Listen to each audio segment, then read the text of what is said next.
Good evening, everyone. I'm meteorologist Dave Snider with you on this Tuesday, the 16th of January. As always, we encourage you to stay up to date with your local weather information, and you can do that easily by calling the Alaska Weather Information Line at 1-800-472-0391.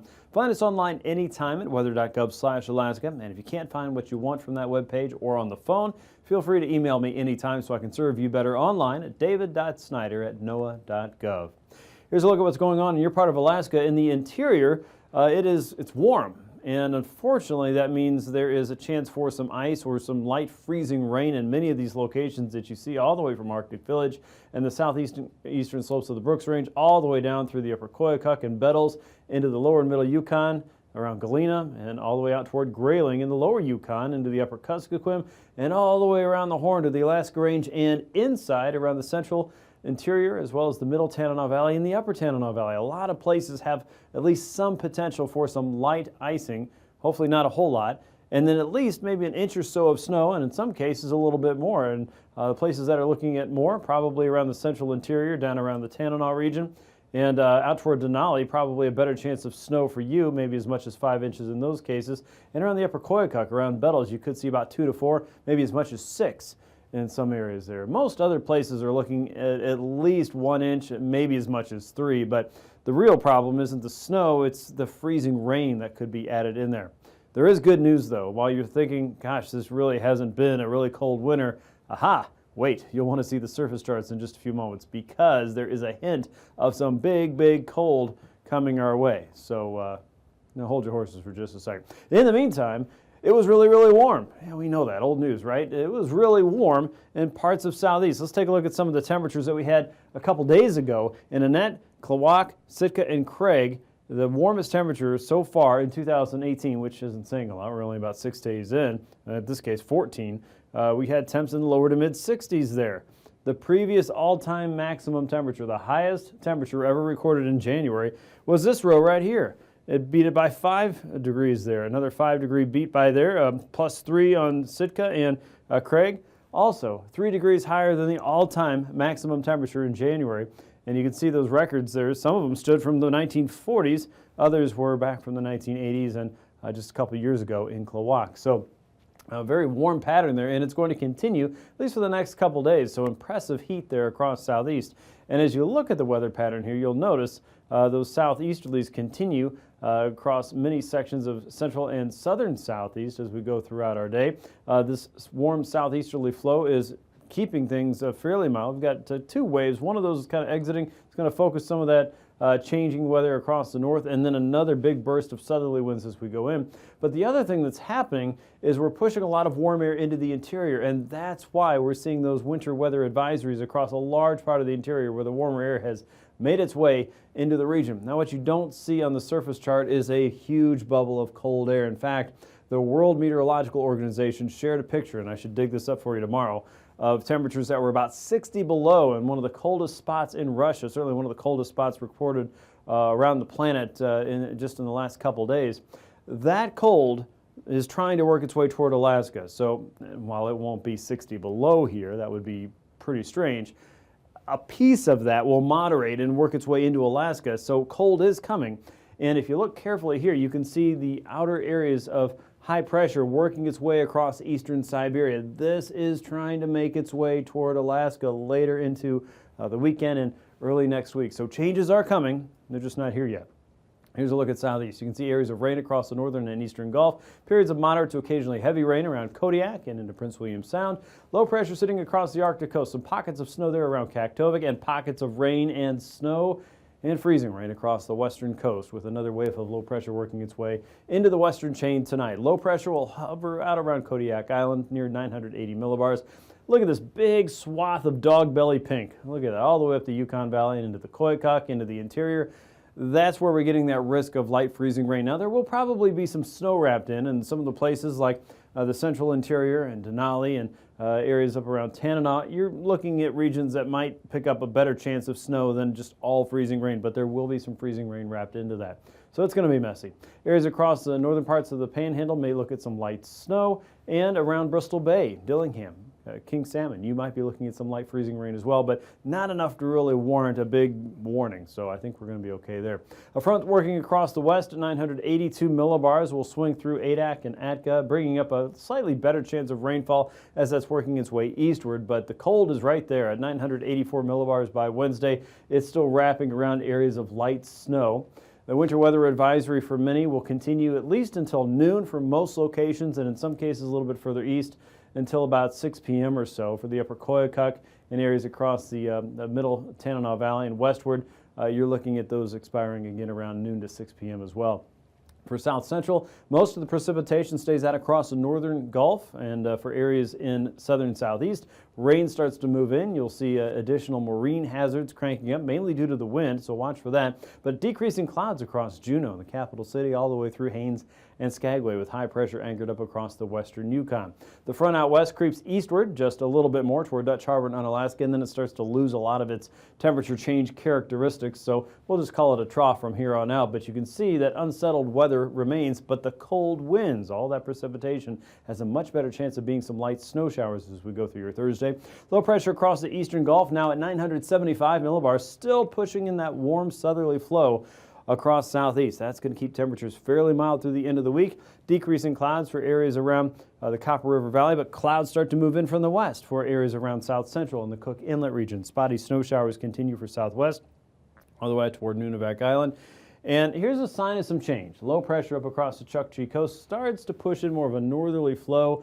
We've got colder air up north, and here's the core of that high pressure, not quite making its way into our weather picture just yet, but we can tell that these lines out here across the northern parts of the Bering and eastern Siberia are wrapped around high pressure. And it's a big one. We know that because we've already seen some of the temperatures out there, and they are cold. And with the jet stream pattern shifting just a little bit, which you'll see in the aviation section, chances are we're going to get some pieces of that cold as we go into the next 7 to 14 days. So plan ahead. Interior, I'm looking at you. Your winter is on the way, and for many others as well. All right, let's take a look at temps in the morning. 30s and 40s in southeast. That's pretty mild stuff. South Central also looking at temperatures that are fairly mild in the morning. Mid to upper 30s, 37 around Kodiak. Teens for many in the interior. And again, not a big freeze here. That's the problem with the freezing rain and the snow. Teens and 20s out west. 20 in Nome, 5 in Barrow. Only 5 in Barrow in January. 25 in St. Paul. And 20s and 30s for the Alaska Peninsula out toward Dutch Harbor and Unalaska. High temps in the afternoon go up just a bit. Upper 20s to upper 30s for many in the middle Tanana Valley. Lower 40s in South Central for Wednesday afternoon. Southeast also mild. Sitka 45. Teens and 20s for the North Slope. Again, really mild. Kotzebue, Shishmaref looking at temps in the 20s. It looks like many in the YK Delta also in the 20s and 30s. Overnight lows still pretty mild for Thursday morning. Single digits though for Fairbanks, so you are getting colder. 20s and 30s for South Central, low 30s for most of Southeast. Sitka almost 40. The North Slope single digits to 10 in Kaktovik. Kivalina, you're looking at 9. Southwest teens and 20s and 20s and 30s for the Alaska Peninsula and the chain. St. Paul 24 up to 29 by Thursday. Daytime high starting to go down around the interior. 9 degrees, 15 in Eagle and in Nome, 12 around Point Hope as you get out toward southeast, upper 30s and low 40s. So still hanging on to some warmth into the end of the week, and about 24 in Anchorage. And now, aviation weather around Alaska. On the flying weather now, IFR conditions are expected across Kodiak Island, the northern Gulf. You'll see MVFR across a wide area in southeastern Alaska. And IFR is expected south of the Brooks Range through the Yukon Delta and into Norton Sound, with MVFR for the North Slope, the lower Yukon Delta, as well as the Kuskokwim and Bristol Bay, and IFR developing out west across that new boundary moving eastward. You can see that spreading into Adak and Atka throughout the afternoon on Wednesday. IFR even further out into the western Bering.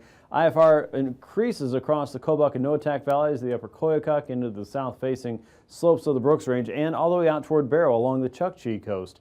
IFR conditions are expected around Prince William Sound, Cook Inlet, and just about to Kenai, with MVFR for most of the Kenai Peninsula, the parks, and the Glen Highway corridors into the Copper River Valley. MVFR conditions just vanish across southeastern Alaska as we go through Wednesday, and they'll be back a little bit in the morning for the Dixon entrance in areas from Craig to Klawock out toward Ketchikan and Annette. IFR is back across the northwest coast as well as interior locations there in the Kobuk and Noatak. MVFR is spreading all the way across the west coast, but it pretty much stops across the central interior and south central, looking for improvements Thursday morning. Look for IFR in a narrow channel to move eastward across the Aleutians and then dissipate as we get into Thursday afternoon. The big focus will be across the interior for Thursday with colder air moving through and across the upper Kuskokwim all the way to the Chukchi coast and the Kotzebue Sound region, as well as areas around Eagle and Northway, with a limited amount of MVFR across southern parts of southeast and pretty much covering up a large chunk of the Kenai Peninsula and areas in the southwest. Let's check on your pass conditions for your Wednesday now. Anaktuvuk Pass and Adigan Pass expected to be IFR through the entire day. Lake Clark and Merrill Pass, you'll probably get maybe a few morning hours that might be MVFR around Merrill Pass, but overall it looks like an IFR kind of day. Rainy Pass expected to be marginal through most of the day. You'll see similar conditions in Windy Pass out toward Isabel Pass and on toward Mentasta Pass, but some improvement is expected by the afternoon around Mentasta. Tanita Pass, we expect to see marginal conditions through most of the day. Portage locked in at IFR, especially on the eastern side, and Chilkoot and White Pass, as you saw, should be looking for improvement as we go through your afternoon. Freezing levels indicate a little bit of warm air across the region, and you can tell that in all types of different weather here across the region. We've seen rain across south central and freezing rains possible across some parts of the interior as well. A look for southeast, you're looking at 2 to 4, even 6,000 foot levels there across the eastern Gulf, but just about the rest of the state is below freezing. The surface freezing line, though, is hovering very close to St. Paul and St. George, so there is mild air in place across the southern third, maybe even the southern two-thirds of Alaska as we're going into our Wednesday morning. What about icing potential? The levels there ranging from about 6,000 to 7,000 feet across the region for isolated moderate across central and southern parts of southeast. And same could be said for areas around Bristol Bay, Kodiak Island to Prince William Sound and the Kenai Peninsula northward, all the way to the Chukchi coast and the south-facing slopes of the Brooks Range. Along our next disturbance out west, levels are a little bit lower, generally above 3,000 feet there for the threat for isolated moderate. Again, watch out for areas of freezing rain. Of course, that instantly makes this isolated severe, so keep track of the weather changes as they come. The jet stream shows low pressure across the eastern Gulf. The main quarter of fast-moving air is up to about 150 knots, rounding the southern and eastern side of the low before it turns into more of a ridge across the western part of North America. High pressure sitting off the coast of California and western areas of the Baja Peninsula, and that is helping to channel that fast-moving air into the continent. A look out west, though, shows that it really is kind of unencumbered, moving across the North Pacific, 100 to 150 knots working across the North Pacific there, with a gentle southerly flow coming in across the Bering Sea and across south central Alaska. So at 9,000 feet, we have our low pressure system here. We've got another wave up across the northwest coast and over Bristol Bay. This is encouraging an overall southerly flow and keeping things fairly warm across most of the state. Wind speeds across the interior are about 15 to 25 knots. Across southeast, 20 to as strong as 45 knots as you get further south over Haida Gwaii. And out west, another wave of low pressure there, channeling in a west and southerly flow for the central chain and the western Bering Sea. At 9,000 feet, a few other circulations are noted. Wind speeds aren't much stronger, but they do seem to be a little bit faster across the north slope, 20 to 25 knots. Low pressure around Kodiak Island dragging in more of a northerly flow across the west coast, 20 to 25 knots there. And we see some stronger winds across the southern parts of southeast with speeds up to about 50 to 60 knots. Light winds across the north, and then our other secondary low pressure system across the west still driving in that southerly flow. So turbulence is going to focus on south central, southeast below 6,000 feet, below the 4,000 foot range for the Alaska Peninsula and out across the western chain, as well as the Kobuk and Noatak valleys below 4,000 feet. Congratulations, you did it. After long hours of training and study and a few lessons you thought were your last, you earned your private certificate. Of course, you plan on being very careful. You know, low-time pilots have higher accident rates compared to higher-time pilots. And that's not surprising. Higher-time pilots have more experience. Right now, you could probably hold your own against just about any VFR pilot, after all the training and prep work you did for the check ride. But flight time often falls dramatically after the intense preparation that precedes a flight test. And lack of recent experience, combined with lack of total hours, means your skills will erode rapidly. And that's why you're taking extra precautions, like that new handheld GPS you bought yourself. Thanks to state-of-the-art equipment like this, even a pilot in a rented 150 can have the same degree of positional awareness as the captain of a business jet. After training with VORs as your primary source of electronic navigation, a GPS can really simplify the job of getting where you're going. And unlike VOR, if one satellite goes out of service, there is usually enough redundancy to continue on your way, so the system is more reliable. Of course, nothing is foolproof. Without external power, the batteries may wear out while en route. But that's not a problem if you've got spares on hand. For pilots who never flew in the pre-GPS days, it's hard to appreciate how much it's changed en route navigation. Just a few years ago, pilots had to navigate VOR to VOR to be certain of their location. GPS is just one of the technologies making flying safer and more fun.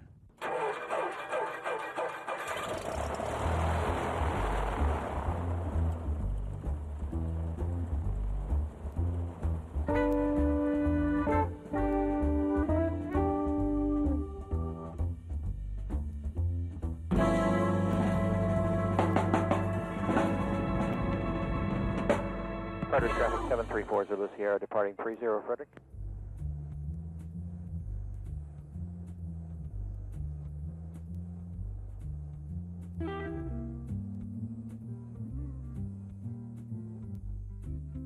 GPS receivers are filled with screen after screen of information, scalable moving maps, trip planner, CDI, and more. Information that makes flight planning and tracking a breeze. This leaves the pilot in command free to enjoy the serene, tranquil rhythms of traveling by air.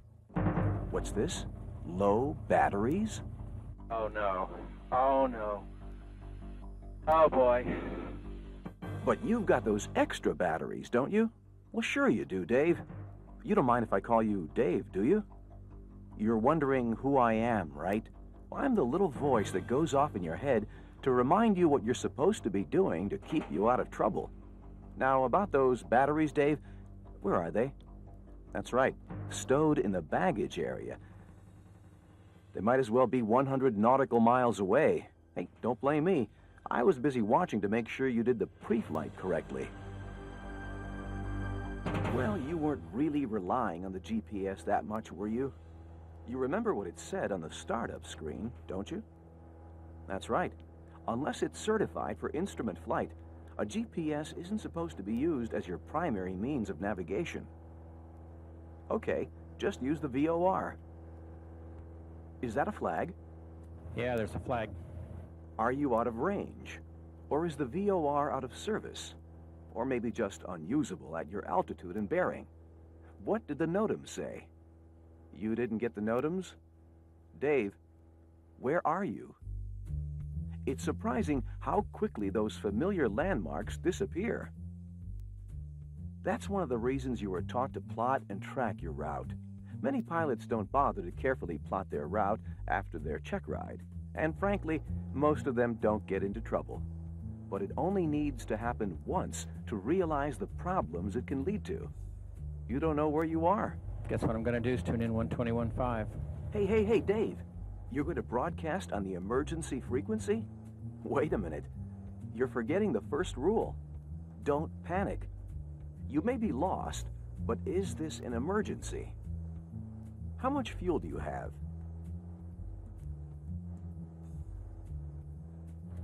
Yeah, well, fuel's not so bad. You've got plenty of fuel. This is no emergency. If you don't know where you are, your fuel state is always the first thing to check, because that determines your options. It can spell the difference between a minor blunder and a true emergency. But this isn't an emergency. Not yet. This is an opportunity for you to learn, to learn how to reorient yourself and regain positional awareness. A GPS malfunction isn't the only thing that can lead to loss of positional awareness. Haze can reduce visibility, making pilotage difficult, or ceilings may be lower than expected, forcing you to fly at altitudes where you can't get good VOR reception. Winds may not be as forecast and can blow you off course. An electrical or other failure could knock out instruments you rely on for navigation. Growing darkness can make navigating by ground reference difficult, and weather could have moved in, making the route you had planned unflyable. The sectional chart, not an electronic device, should be your primary tracking tool. And no matter what navigation equipment you're using, pilotage should remain a constant. Stick to the basics taught in your flight training. Routes should be drawn out on the chart. Landmarks and VOR radials noted before flight. Times at checkpoints should be noted. Anticipate what's coming next and be looking for it. If you get lost, fuel is the most critical concern. If fuel is low, taking prompt action is essential. You know that, right, Dave? Make no mistake, if there's any doubt, don't be afraid to declare an emergency. Don't wait until it's too late. Make the call and get help. And set power to best economy or maximum endurance. You did remember to lean the engine, didn't you? Remember, you can't even get close to book fuel consumption if you don't lean properly. Many pilots just out of flight training fly with full, rich mixtures. Fuel isn't the only critical consideration in whether to call for help. Other factors also come into play. The amount of daylight you have left, surrounding terrain and obstacles ahead also play a role in judging the best response to the situation. For example, if you were flying through a mountainous area and unsure whether you're north or south of a pass you're supposed to fly through, you can't plunge ahead and try to figure out where you are later. After you've determined that there's no immediate emergency, you could use pilotage, radio navigation, and dead reckoning to re-establish your position. The first big question here, how lost are you? That's right, there are degrees of being lost. Do you have a general idea of your location? Is this a situation where you think you know where you are, but the landmark is lost? Or are you totally clueless? And now, marine weather around Alaska. Time now for a quick check of your sea ice edge, and as we look at Norton Sound, there is a substantial area that probably has some open water in it, or maybe very marginal ice there. It could be even smaller than what you're seeing here. A little bit of modest confidence in what was going on in Norton Sound, but certainly we know warm air has been pushing up the west coast in recent days. There's still open water north of St. Lawrence Island and north of the Bering Strait, and also plenty of very low concentration ice, if not just very little ice across south and west, and you'll notice the ice has been reduced across Cook Inlet. For the very latest weather information on the sea ice conditions there, you can always check weather.gov/Anchorage/ice and check out your sea surface temperatures there as well. In southeast, gusty winds will be possible, but overall kind of garden variety stuff, and mild weather continues. Northerlies coming out of the Lynn Canal all the way down to the Dixon entrance, where they become southeasterly, anywhere from 25 to 30 knots with 5 to 6 foot seas. Offshore winds will be a little bit stronger south of Sitka. Remember, we've got a decent low pressure system right about here. That's dragging in that east and northeasterly flow, bringing seas up to 14 to 16 feet. More of a southeasterly flow in the northern Gulf, and that'll diminish a little bit more as we go into Thursday. Gusty winds pick up anywhere from 45 knots or so, gusts to 35 to 45 in general there across the Stevens Passage, Dixon entrance area. Northwesterly gusts to 40 knots there across the Dixon entrance, and east and northeasterlies as we go along the outer coast. Winds pretty light up around Yakutat and a little bit stronger there as you head out toward the Dixon entrance and around Craig and Klawock. 21-foot seas there for your Thursday. For Wednesday, southeasterlies blowing into Prince William Sound about 35 knots, 7-foot seas on the inside, 19-foot seas on the outside, 18 to 15-foot seas from Resurrection Bay all the way down toward the Barren Islands, 25 to 30 knot winds sustained. Northeasterlies sustained around 30 knots for Cook Inlet with 6 to 10-foot seas in most areas. As we get into your Thursday, winds diminish 10 to 15 knots there, seas drop to about 2 to 4 feet. And across Prince William Sound, northwesterlies will diminish as well, 10 to 15-foot seas on the inside to outside, anywhere from 2-foot seas on the inside to about 8 to 10-foot seas across the northern Gulf, 7 to 8-foot seas as you head down Kenai Peninsula toward the eastern and Barren Islands. Now, as you look at across Bristol Bay, northwesterlies blowing in with 9-foot seas on a 30-knot wind, 12-foot seas heading down the coast. A stronger gust there off the Alaska Peninsula, and that should be expected with low pressure here across the central Gulf and more of a high pressure system across the west. As that air is being channeled through the gaps and passes there, occasional gusts may get a little bit stronger. Otherwise, look for 10 to 11-foot seas across the region. As we get into Thursday, the gusts should start to diminish. Look for 6-foot seas in most areas, about 9-foot seas there from Kodiak Island out toward Castle Cape and Chignik. A 25-knot wind is expected.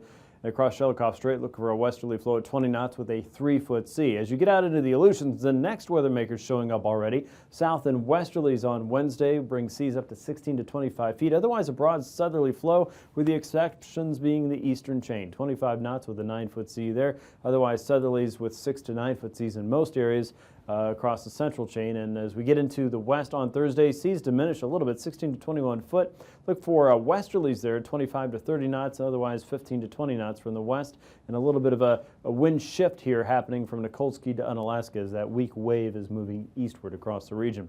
For the west coast, northwesterlies coming down. It looks like colder weather is trying to set in, and 6 to 10-foot seas are expected in most of the areas around St. Matthew to the Pribilofs, anywhere from 15 to 25 knots, 6-foot seas there, 25 knots over most of the ice in Norton Sound, becoming northerly on Thursday, northerlies down over the Nunivak Island region and northeasterlies over St. Matthew.